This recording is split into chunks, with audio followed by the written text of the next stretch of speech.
guys, welcome back for another round of baseball talk. Today's topic of discussion is practice. I know, Alan Averson. We're talking about practice.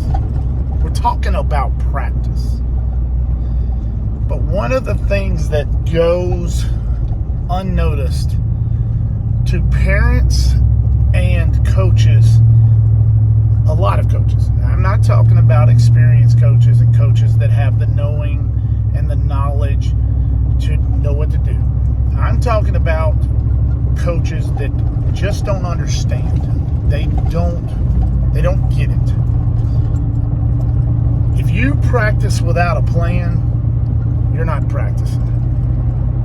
If you don't have an outline of what you're going to do in practice, you're wasting time. You're wasting valuable time. Now, I see a lot of the coaches that think that practicing 3-4 hours is going to help. I'm not under this believing. Now, there are some that believe that, and that is okay if you do, but I don't. I don't believe that practice should be 3 or 4 hours, especially at the younger kids' age. Their attention span is short. And I know that you're saying these kids need to learn focus. They need to learn this.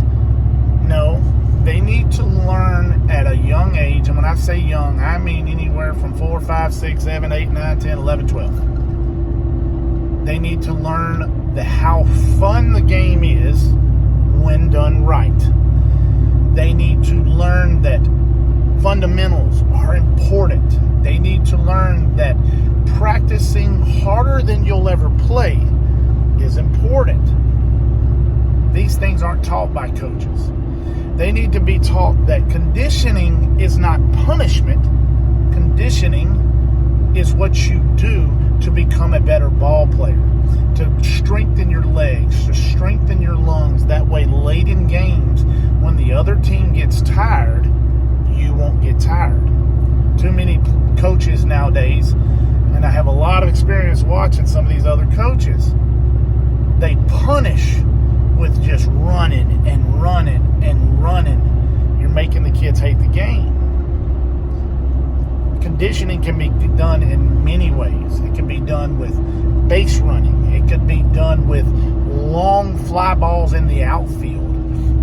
There are many ways to get young kids conditioning and to teach them at the same time teamwork without beating them to death where they can't lift their legs up and thinking you're doing something good for them. You're making them hate the game. There are the few that just love to run, but even those guys and those kids that I've had on my team, they don't love to run that much. I didn't love to run. Now, conditioning's not always going to be fun, but it can be made more fun than it actually is. And nobody wants to sit there and run foul pole after foul pole and run lap after lap. That's not fun. You've got to learn to make practices fun, but productive.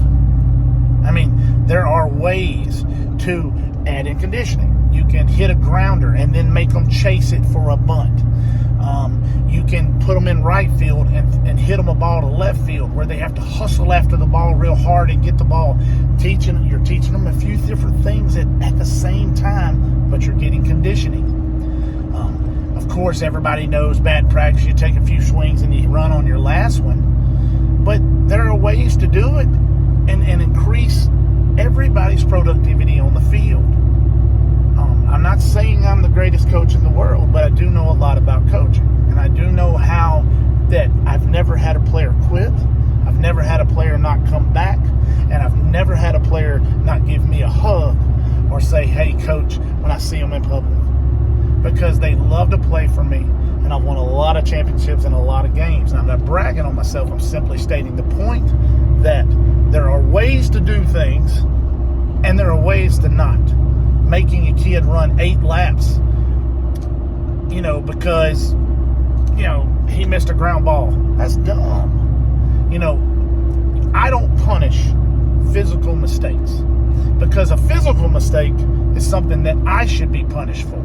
If he misses a grounder over and over and over and over, I haven't done my job coaching. It's not his job. It's not his fault. I haven't done my job coaching. I haven't taught him the fundamentals of catching grounders. I haven't taught him the fundamentals of catching fly balls. That's my fault. Mental errors, if I have went over it and we have practiced it and then he makes a mental error and then I correct it and he continues to make the mental error, I will punish the mental error because that means he's not focused in practice. We'll punish that. Are we going to punish it with 8 laps? No, but there's no telling what we may punish. We may punish it if you're fielding infield. You may have to field with the flat glove. Nobody loves the flat glove. Nobody loves it. Everybody hates the flat glove. But that may be the punishment, the mental punishment. You may fall back to second in line if you're a starter and lose your start position till you earn it back. That's the punishments we go through. Conditioning by punishment is the wrong thing to do. So if you don't have a plan, if you're beating these kids up with just straight lap after lap after lap of conditioning, you're doing it wrong, man. Your job is to teach these kids to love the game, to teach them the fundamentals of the game, to teach them what to do in certain situations. That's your job. Your job is not to beat them down so they hate practice and hate coming. Remember, those 2 hours between the lines may be the best part of their day. Maybe the best part of their day. Don't ruin it. But if you've got a job to do, you got to do it. But you've got to figure out how to make it fun, entertaining, productive, and make them love coming to practice. I always tell my players, practice is always going to be harder than the game because we're going to work at it and perfect it. But I'm not going to beat them up if they miss a ground ball to shortstop. No.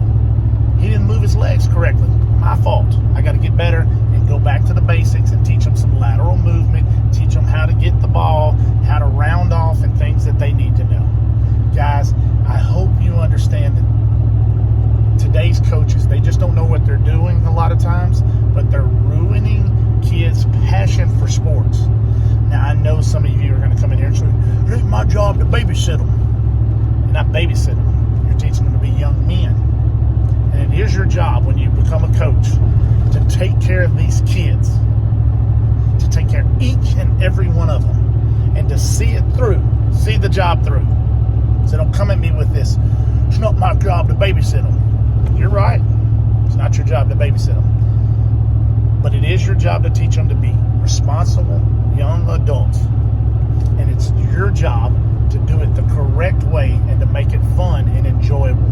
They got the rest of their lives to be hollered at, screamed at, punished for things that they've done wrong. They don't need it on the baseball field. They don't need that. Guys, thanks for watching.